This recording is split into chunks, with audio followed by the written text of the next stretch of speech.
এজন ল'ৰা যিজনে 3 বছৰ বয়সতে কবিতা লিখি দিছিল, যিজনে 5 বছৰ বয়সতে শ্ৰীমদ ভাগৱত গীতাৰ 700 শ্লোক মনত ৰাখিবলৈ সক্ষম হৈছিল, যিজন ল'ৰাই 7 বছৰ বয়সতে 60 দিনৰ ভিতৰত ৰামচৰিত মানসৰ 10,904 স্তৰ আৰু ছন্দ মনত ৰাখে। আৰু সেইজন ল'ৰাই বালক গিৰিধৰ আজি গোটেই বিশ্বতে জগতগুৰু শ্ৰী ৰাম ভদ্ৰাচাৰ্য বুলি জনা যায়। হয়, সেইজন জগতগুৰু শ্ৰী ৰাম ভদ্ৰাচাৰ্যক আপোনালোক বহুতেই হয়তো চিনি পায়। বৰ্তমান সময়ত টিভি চেনেল আৰু ইউটিউবত বিশেষভাৱে চৰ্চিত এজন ব্যক্তি। আজি আমি জগতগুৰু শ্ৰী ৰাম ভদ্ৰাচাৰ্যৰ জীৱনৰ কিছু ঘটনাৰ বিষয়ে জানিবলৈ চেষ্টা কৰিম।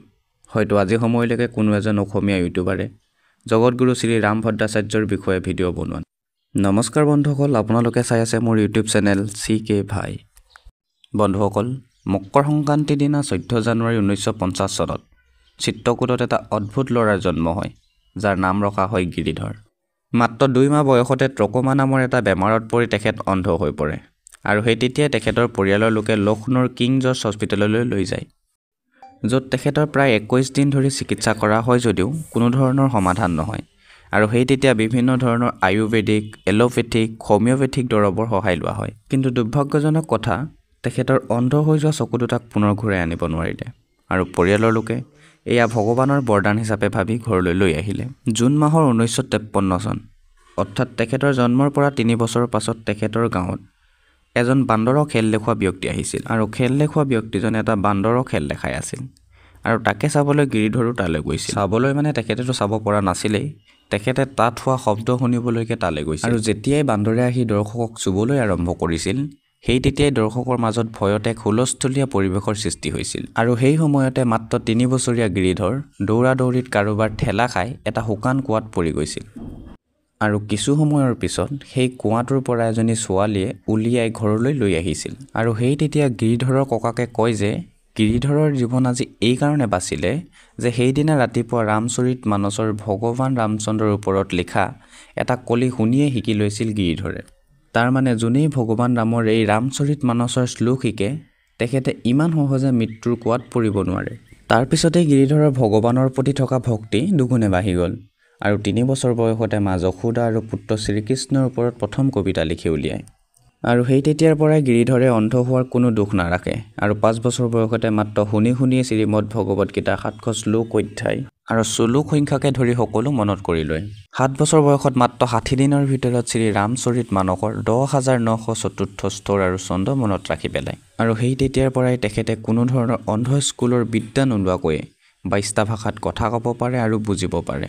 আৰু এয়াই নহয়, তেখেতে 100তকৈও অধিক কিতাপ আৰু 50তকৈও অধিক ৰিচাৰ্চ পেপাৰ মাত্ৰ মুখেৰে কৈ লিখি উলিয়াইছে।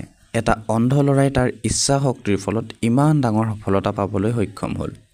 এবাৰ যেতিয়া ৰাম জন্মভূমিৰ গোচৰত এবাৰ মুছলিম পক্ষই এই কথাটো উত্থাপন কৰে যে যদি বাবৰে ৰাম মন্দিৰ ভাঙিছিলে, তেতিয়া তুলসীদাস ডাঙৰীয়াই তেখেতৰ পিছত আহিছিল, তেনেহ'লে সেই তেতিয়া তুলসীদাসে এই ৰাম মন্দিৰ ভঙাক লৈ কিয় প্ৰতিবাদ নকৰিলে? যদিও এই প্ৰশ্ন শুনিবলৈ সৰু যেন লাগিছে, কিন্তু ইয়াৰ উত্তৰ দিবলৈ সনাতন ধৰ্মৰ লোকৰ বাবে ই সংকট হৈ পৰিল, কাৰণ ইয়াৰ উত্তৰ কোনোৱে বিচাৰিয়ে পোৱা নাছিল। আৰু সেই তেতিয়াই সংকটমোচক হিচাপে সকলোৰে সন্মুখলৈ আহিল শ্ৰী ৰাম ভদ্ৰাচাৰ্য ডাঙৰীয়া। তেওঁ তুলসীদাস ডাঙৰীয়াই লিখা দোহাৱলীলৈ হাইকোৰ্টত উপস্থিত হয় আৰু তুলসীদাস ডাঙৰীয়াৰ এই দোহাৱলী মহামান্য আদালতত শুনায়, য'ত লিখা আছিল যে জেনেৰেল মীৰ বাকী, যি বাবৰৰ সেনাপতি আছিল, তেখেতে 1528 পৰা 1529 চনৰ ভিতৰত ৰামৰ এটা পূৰ্ব বিদ্যা মন্দিৰ ভাঙি বাবৰি মছজিদ নিৰ্মাণ কৰিছিল। আৰু যেতিয়াই এই দোহাৱলী কোৰ্টত শুনাইছিল, সেই তেতিয়া সকলো মানুহ অবাক হৈ পৰিছিল। এজন অন্ধ ব্যক্তিৰ ইমান জ্ঞান দেখি তেখেতৰ এই কষ্টৰ ফলত লাভ কৰা জ্ঞানক বহু হাজাৰজন চকু থকা জ্ঞানীয়েও সন্মান জনাইছিল। আমি যদি তেখেতৰ ব্যক্তিগত পৰিচয় বুলি কওঁ, তেনেহ'লে দেখিম যে তেওঁ এজন ধৰ্মগুৰুৱে নহয়, তেওঁ এজন স্পিৰিচুৱেল লিডাৰ, এজন শিক্ষক, এজন ফিল'চফাৰ, এজন কম্প'জাৰ, এজন ছিংগাৰ আছিল। তেওঁ সৰুতে গিৰিধৰ আছিল আৰু 1988 চনত তেওঁ ৰাম হৈ গৈছিল, কিয়নো সেই বছৰে বাৰণাসী কাশী বিশ্ববিদ্যালয় পৰিষদে 24 জুন 1988 চনত জগতগুৰু ৰাম ভদ্ৰাচাৰ্য ৰূপে তেখেতক বাছনি কৰে আৰু 3 ফেব্ৰুৱাৰী 1989 চনত এলাহাবাদ কুম্ভ খেলাত সমূহ সনাতন সমাজে স্বামী গিৰিধৰ শ্ৰীৰাম ভদ্ৰাচাৰ্য উপাধি দিয়ে। এজন অন্ধ ব্যক্তি হৈও তেখেতে গ্ৰেজুৱেশ্যন, পষ্ট গ্ৰেজুৱেশ্যন, তাৰপিছত ডক্টৰেট, পষ্ট ডক্টৰেট সম্পূৰ্ণ কৰে। পিছত তেখেতে তুলসী পীঠো আৰম্ভ কৰে আৰু শ্ৰী ৰাম ভট্টাচাৰ্য সমূহ অন্ধ বৈশ্য বিদ্যালয়ৰ চিৰজীৱন প্ৰধান আচাৰ্য হৈ পৰে। আৰু তেখেতৰ জীৱনৰ আৰু এটা বিশেষ কাহিনী আছে। তেখেত তেতিয়া 11 বছৰৰ আছিল আৰু সেই সময়ত তেখেতৰ ফেমিলিৰ এজন ব্যক্তিৰ ঘৰত এখন বিবাহ আছিল আৰু সেই বিবাহখনত তেওঁক তেওঁৰ ফেমিলি মেম্বাৰে যাবলৈ নিদিলে, কাৰণ তেওঁলোকৰ ফেমিলি মেম্বাৰৰ মতে তেওঁ অন্ধ হোৱাৰ বাবে তেওঁ বিবাহখনত অংশগ্ৰহণ কৰিলে অশুভ হ'ব পাৰে। আৰু সেই কাহিনীটোৱে তেওঁৰ জীৱনত এটা গভীৰ চাপ পেলালে আৰু সেই কথাটোকে আওৰাই তেওঁ তেওঁৰ আত্মজীৱনীখনত লিখিছে, মই সেইজন ব্যক্তি হয় যিজনৰ কোনো বিবাহত যোৱাটো অশুভ মনা গৈছিল আৰু আজি মই এইজন ব্যক্তি হয় যিজনক ডাঙৰ ডাঙৰ বিবাহ নাইবা কল্যাণকামী কামত শুভাৰম্ভণি কৰিবলৈ মাতে। এই সকলোবিলাক কি হয়? এই সকলোবিলাক ভগৱানৰ মহিমা, যি এজন মহান ব্যক্তিকো তললৈ নমাব পাৰে আৰু এজন সাধাৰণ ব্যক্তিকো মহান ব্যক্তি কৰিব পাৰে। বন্ধুসকল, আজি মোৰ এই ভিডিঅ'টো কেনেকুৱা লাগিলে জনাবলৈ নিশ্চয় নাপাহৰিব।